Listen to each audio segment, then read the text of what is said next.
Hello friends, welcome to episode 02 of The Dinner Party, a New York state of mind. Today we're speaking with Alan Kruger, owner and proprietor of Authentic New York Pizza, located at 5835 South Staple Street in the Country Village Shopping Center.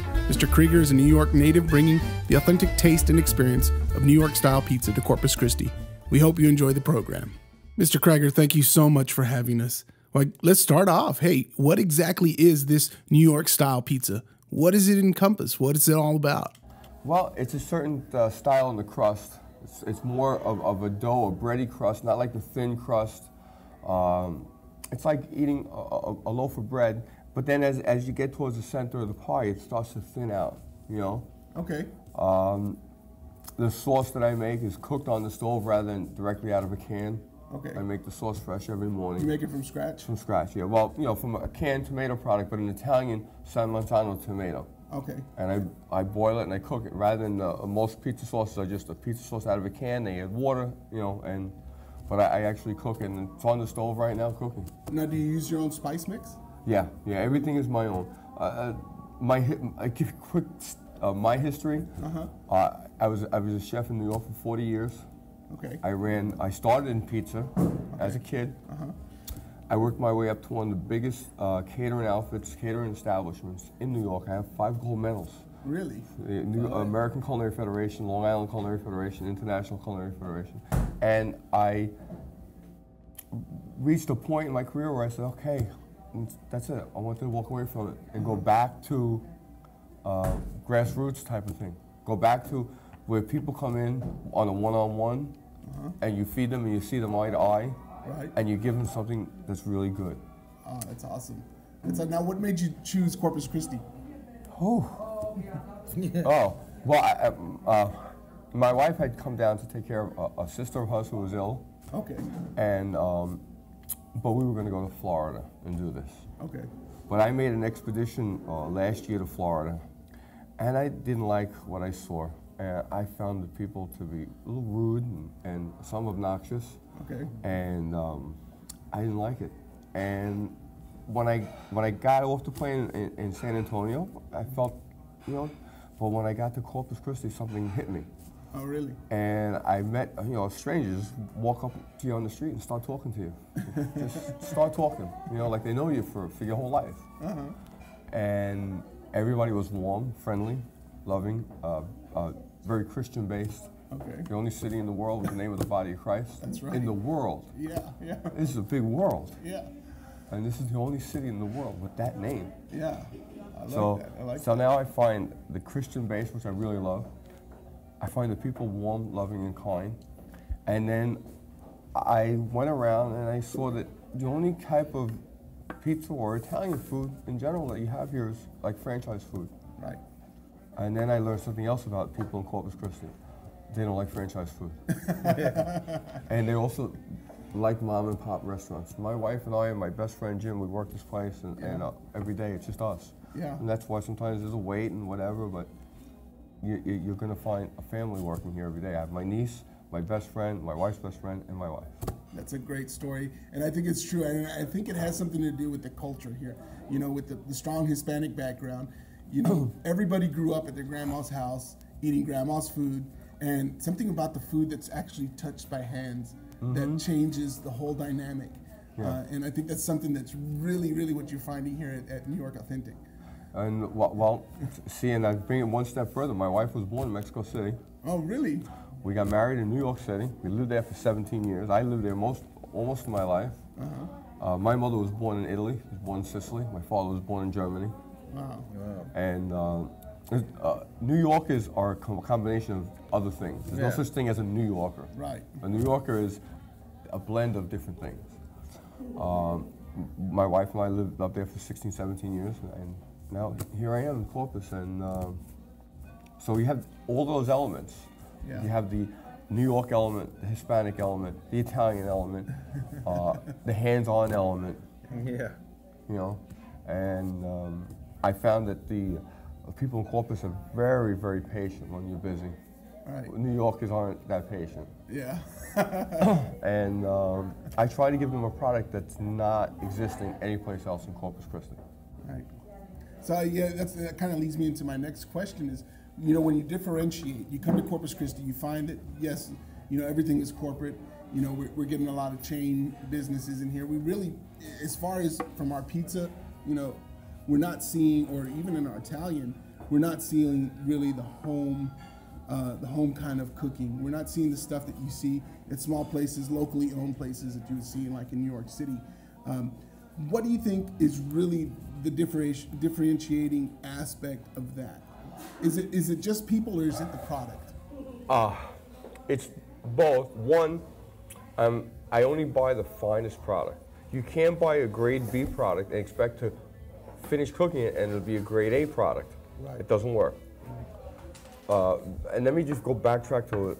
My wife and I aren't here to get rich. That's not what we're here for. This is my retirement. Okay. I'm just here to have fun and make a living. That's all. Awesome. We're in our late 50s.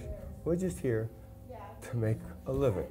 That's all. Right. So I would rather spend the extra $2 on a can of tomatoes that comes from Italy than a homegrown tomato, because I know it's going to give me a better product. Yeah.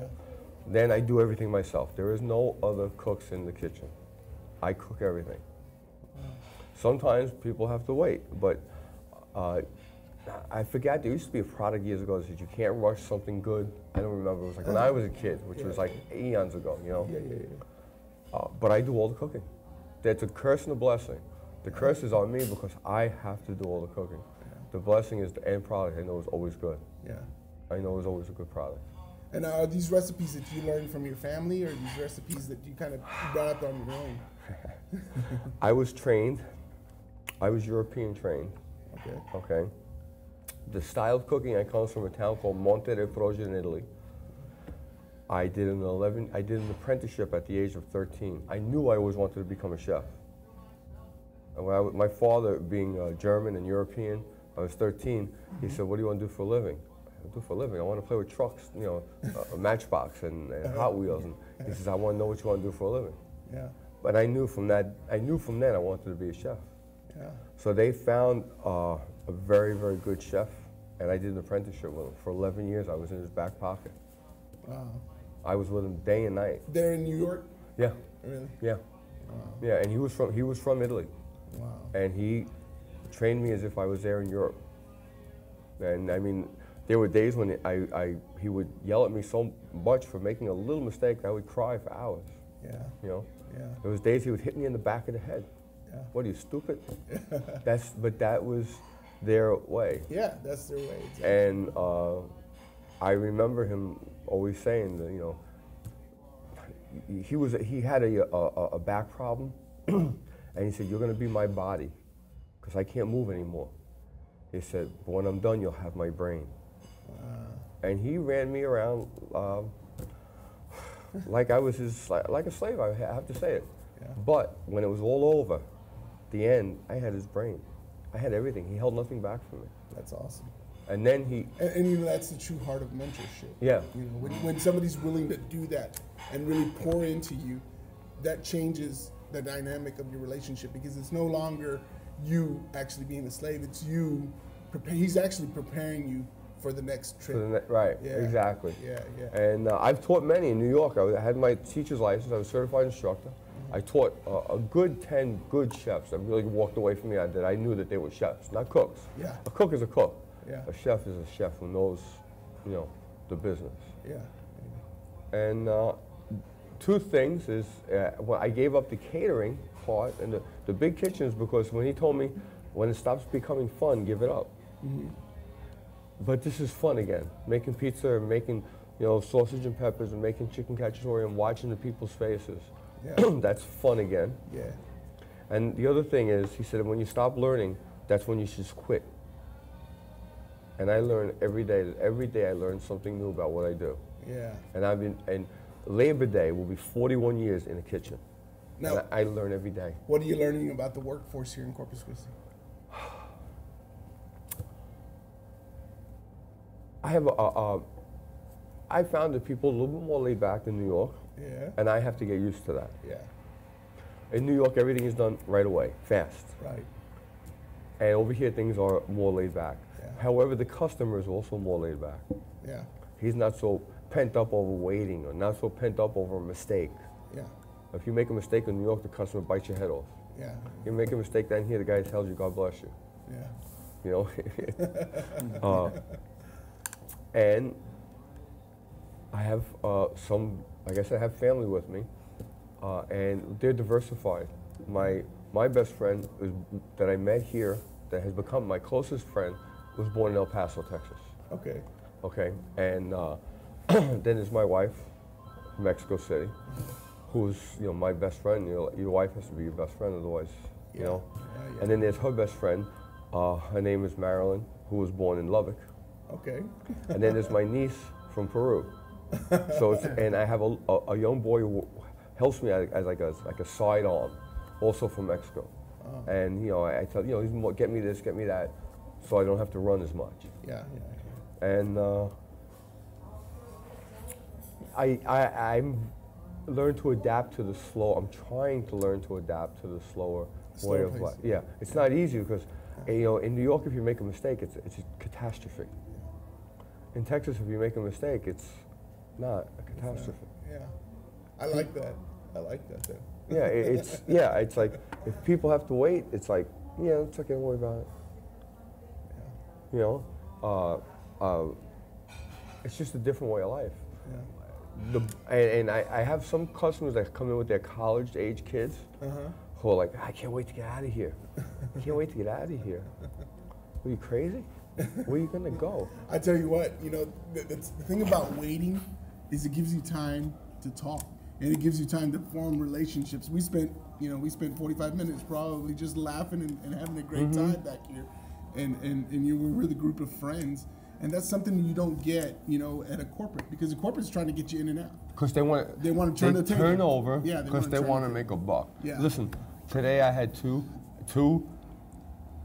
people that waited extremely long. Yeah. Okay, and they were both for like $20 orders, and I gave them each a $40 gift certificate. Yeah. We're not here to become rich. Yeah. That's not why we're here. That's awesome. My wife and I are just here to pay our bills and make a living, and have something to do during the day. Yeah. And with the end product, what happens kind of as a byproduct, I should say, is that you start forming these relationships with people, and people is the whole difference. When you form relationships and people know you, and people come here, I want to see Alan. Right. Yeah. And what I kid my wife around a lot about, and as I feel I've came here to Corpus, and I feel that I've brought in real Italian food to Corpus Christi. Yeah. And I think people know that of me now. Hey, he's got real, and I know it's good. Yeah. And don't worry, I'll wait because I know it's good. I had one gentleman sat one night, waited 45 minutes he says, listen, I wait 45 minutes for delivery from a certain corporate pizza place. Yeah. And the product is garbage. Yeah. At least I got a product that I enjoy. Yeah. And that was the first busy night I had about a month ago. I was interviewed on KIII, and since then, the well waters kept flowing over, thank God. Yeah. And he's been here almost every other week, faithfully. Awesome. That's great. I know the people that are going to come in on Tuesday. I know the people that are going to come in on Friday. Yeah. I know who it is. Yeah. People call up, Alan, it's Dwayne. Yeah. I'm not going to come for the buffet tonight, but can you make me a pizza? I want to pick it up. Okay, I know who it is. Hey, Dwayne. 2 Saturdays, I was just across the way here at Andy's Kitchen here having breakfast, and I met a 90-year-old woman who's kind of been adopted by the family there at Andy's. Oh, I know who she is. Yeah, I know.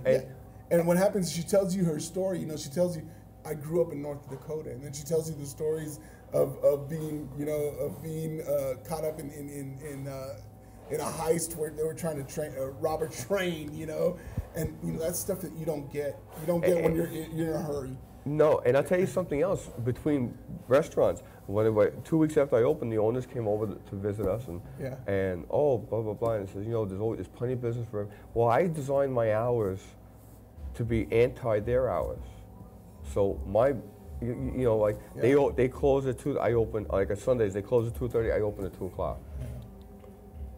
So there's, okay, we work together that way. There's no, I'm not, you know, I don't sell liquor. There's 3 nightclubs next to me.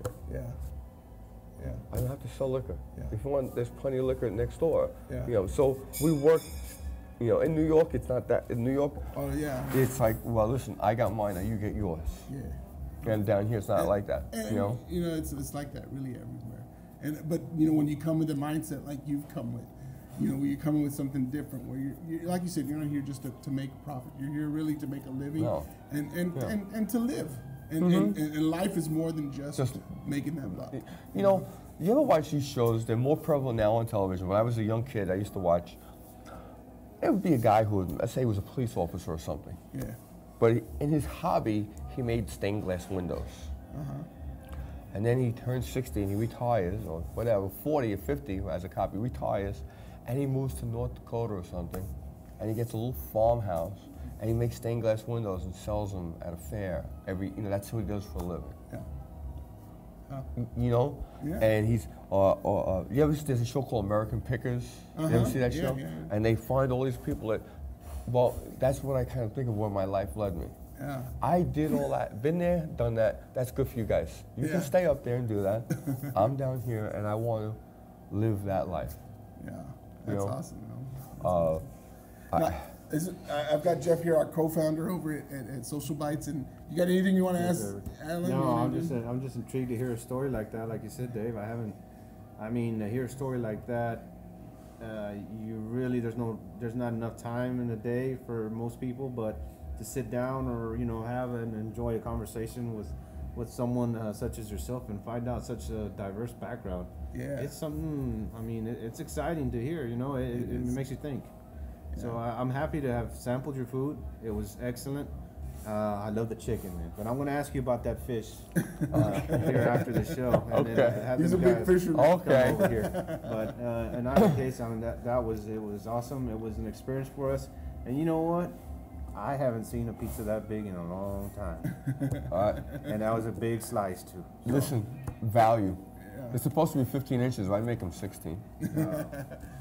I want to give people value. Yeah, and the ingredients were great. You can tell right off the. Taking I won't serve anything if I don't feel that it's good. Yeah. I won't serve it. I've gone to a table and say, listen, I threw that pie out, and you're gonna have to wait another 15 minutes. I didn't like the way it came out. Awesome. I did it to just a table today, and I made a little appetizer for them. They had it, and then their pie came out, and the guy said to me, it was the best pizza I ever had. Yeah. You gotta have that lycopene serving, you know, tomato lycopene. Alan, it was awesome. Thank you, guys. Thank you so much for talking with us. Thank you for the time that you spent. My pleasure. We really enjoyed it, and we'll be help you out. Definitely. Thank you, and God bless you guys. God bless you too, man. Awesome. Take life slow, Alan. Thank you. All right. We hope you enjoyed this edition of SocialBiteCC.com's The Dinner Party. Again, thanks to Maria and Alan Kruger of Authentic New York Pizza, 5838 South Staple Street. Phone number 361-904-4942. That's 361-904-4942. Or on the web at www.eatmorepizza.cc. Also, a heartfelt thank you to our program sponsor, Advanced Temporaries, Inc., your partner in staffing, and our associate producers, Imagine Support Services, training, advocacy, and support for your loved one with special needs. Call them at 361-851-0311 or visit them on the web at www.imaginesupports.com. Again, that's 361-851-0311 or on the web at www.imaginesupports.com. Remember, you are our network. Like and share us on Facebook, follow and retweet us on Twitter. Help us get the word out. Until next time, friends, God bless you and our very best and warmest regards.